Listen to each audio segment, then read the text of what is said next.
Hi guys, it's Joyce here again. I want to thank all of you for your nice comments, for the likes, for the encouragement on my last video on how I make my ponchos. Okay, so for the sake of the newbies that joined us recently, because I noticed from 64 we are now in 93 followers or subscribers. That's if I'm right or wrong. Yeah. Okay, so I am Adamu Joyce. I am a professional crocheter here in Kaduna State, the heart of Kaduna in Nigeria. I run an art and craft store here in Kaduna. I'm sure you can see it from my background. I sell all kinds of crocheting tools. I train and I also make them as pieces. Okay, so back to our video. This is the part 2 of our poncho video. I'm sure that by now your poncho looks something like this about the length. In my last video I told you if you're an adult, the length measurement measures 25 inches. Now this is a child's poncho, okay, but I'm going to be using it to finish this second part of the video, and hers is a total of 18 inches length, so she had to walk 14 inches for the body, and then we're going to be completing the 4 inches left for the hand. Okay, but I'm going to be showing you how to measure the width of the hand so that you can properly mark them and proceed, and then how you're going to work the neck. I hope my last video helped you so much. If it did not, please, I would want you to indicate it in the comment section of this video. So with that being said, let's dive into our tutorial properly. By the way, my birthday is in 5 days and I'm so excited. So we're back. The first things first, you need your stitch markers and your tape roll, okay, because you're going to be marking some vital stitches. So first things first, you need to lay flat your poncho in this manner. Ensure that this point is equally flat and this side is flat as well, okay? So it should look something like this, like a proper triangle, so that the hands would be on the same sides, on opposite sides, okay? So these are the parts where the hands are going to be. This part, the cuffs rather, and this part, okay? So now would measure, or rather we had earlier measured our model for this poncho and realized that her hand measurement is 8 inches wide. That's the width of a hand is 8 inches wide this way. Mine is about 10 or 9, and then the length of the curve of hers is 4 inches.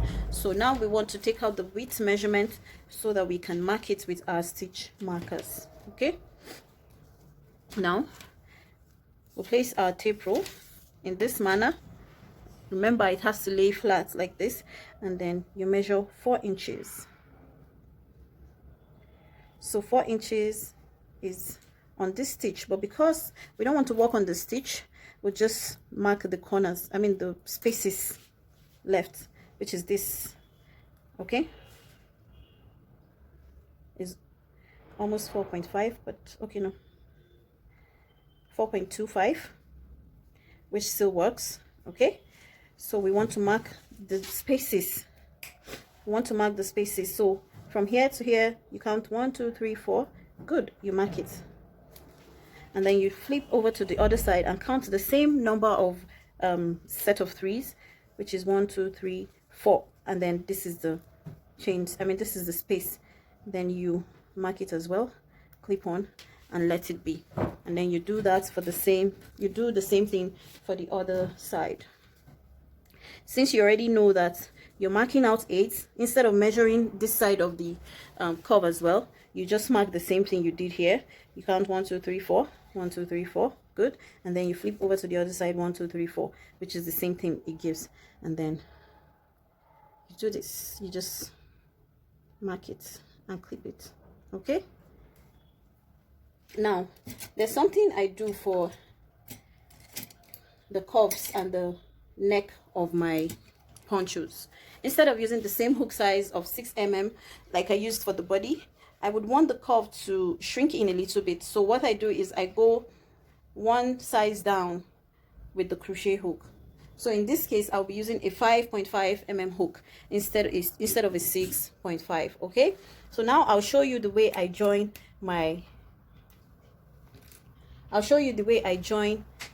the hand of my poncho. Remember, poncho works from this way to this way. It works from this way to this way, okay? So instead of starting from this point, we start from here down. So I'm going to show you how I joined the poncho now, and I hope you understand. Oh, by the way, I'm actually running, or currently running, an upgrade class for crocheters that are looking to upgrade their skill in crocheting. And one of the topics we'll be discussing in class is how to use social media platform for your business growth. That's number one. And we'll also be discussing how you can create your own original pattern from start to finish. So if you would like to be a part of this class, which comes up on the 2nd of March, registration is presently on and it ends on the 28th of February. So all you need to do is send me a DM on Instagram, or if you have my WhatsApp number, which is 081-3876-9866. You send me a WhatsApp message and I'll send you the outline and how much it costs. So with that being said, let's go on and work our curve. So what we do is, instead of removing the stitch marker first, what we do is we go into the chain, we go into the space that we marked just to join the hand together properly. We go this way, we insert the hook into the 2 spaces until it comes out on the other side, and then you attach your yarn. Good. This way, chain up 1, 2 and 3, just like this. Good. I hope you can see that. Okay, after doing that, you can now decide to remove your stitch marker since you've joined the piece together. I do this just because at the end of the project, I don't want this side looking opened or anything of sort. Then I walk into the stitches now. This is our first stitch. I go into it, I walk a double crochet, go into it, double crochet. So now I'm walking into the stitches and not the spaces, okay, because our curves are actually worked in double crochet front and back post. So if we walk into the spaces, we will not be able to achieve the effects we are looking for. So you're going to continue working this until you get to the end of this curve, and I'll meet you there and show you what next to do.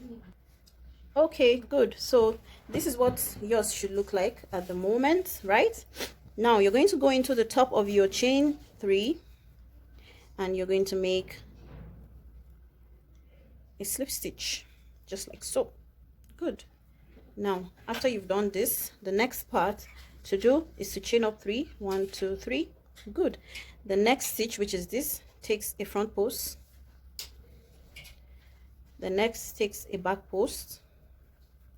If at any point this video is too fast for you, please remember you can always rewatch it until you get the whole message that is trying to be passed across. Okay, now you keep going, front post, back post, front post, back post, front post, back post. So I'm going to finish this up and meet you here when I finish. Okay, okay, so we're back on the second round. This is what your work should look like at the moment, right? Then we're going to go into the top of our chain 3 and make a slip stitch like this. Sorry, my students are around, so he would tend to hear little voices up and down. Good. After you've done that, after you've made the slip stitch, you would do a chain 3 as usual, and then on this third round you just follow the pattern the way you have carved it on the second round. Where you have a front post, you insert a front post into it. Where you have a back post, you go and insert a back post into it. Okay, front post, back post. So you continue to do this until you have your measurements. In your own case, your measurements might be 5 inches. So you continue to do this front post, back post until you have 5 inches worth of cuff, and then you can fasten off. Okay, with that being said, on the last round, actually, or rather what I usually would do is, after I've gotten my 5 inches, I make a round of single crochet in all of the stitches and then I fasten off. So with that being said, let me show you how I make the neck piece of my work. It's just the same way we make this, but on a different level. But before that, I would love to indulge you and ask you what other tutorial you would like to see on my channel, and I'll see if I can work something out for you. Remember we're all here to learn, and it will cost no harm if you actually help me share this video with other crocheters. And remember to leave me nice comment as well. It encourages me. You know, whenever I'm making a tutorial video for you guys, I always remember your comments, and then I just smile. So I'm going to be showing you how to make your neck piece. Remember the number of chains you actually started with. Okay, now that is what we're going to trace. We're going to trace the remaining loops of your chain. Okay, these are the loops of your chain, the remaining loops of your chain that you had earlier started your piece with. Okay, so you're going to reattach your yarn in one of these corners, but I like to do it at the place where the tail end actually started from. So I insert my hook this way, attach my yarn just like so, chain 1 2 3. Remember I told you in this project our chain 3 counts as a stitch, so this already counts as 1 double crochet. So you would not go into the same stitch to work another double crochet. Instead you would move to the next stitch and work 1 double crochet. Okay, 1 double crochet. You're going to go into the remaining loops and work 1 double crochet with the same hook size that you used to work your curves. Okay, now you go in there, work 1 double crochet in each stitch, in each remaining loops rather. You do that, but make sure at the end of your double crochet you arrive at the total number of your starting chains. That helps you keep track of your project. After doing this round of double crochet, of course you know that at this point you will come back and make a slip stitch into your chain 3, into the top of your chain 3. After you've done that, you chain up 3, and then you start to carve out your front post, back post, double crochet. You continue to do that until you get to the desired length of your turtled neck. If you want it to be on 4 inches, you can do that. If you want it to be on 7, 8, you can do that. I mostly do a 7 inches if I want it foldable, and if I don't want it foldable, I stop on 5 inches. So thank you so much guys for inspiring me to do this video. I hope this helps, and honestly speaking, it would make my day and my entire year to see you try out this tutorial and also tag me on your project when you're done or while you're at it. Thank you so much, and God bless you. Bye.